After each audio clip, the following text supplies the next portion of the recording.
Hey guys, welcome back to yet another interesting video of Quick Guide, and in this video I am going to show you how to add or change a music to a video on Amazon Prime. So without any further ado, let's dive right into this exciting video.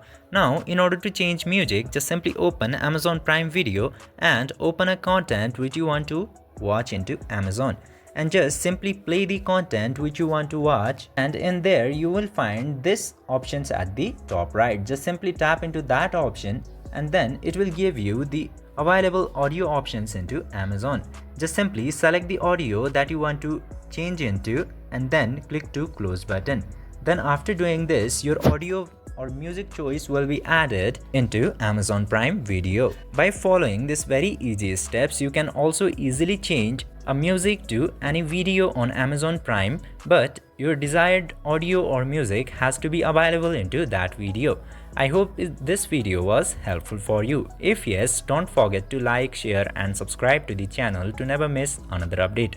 Thank you for watching the video.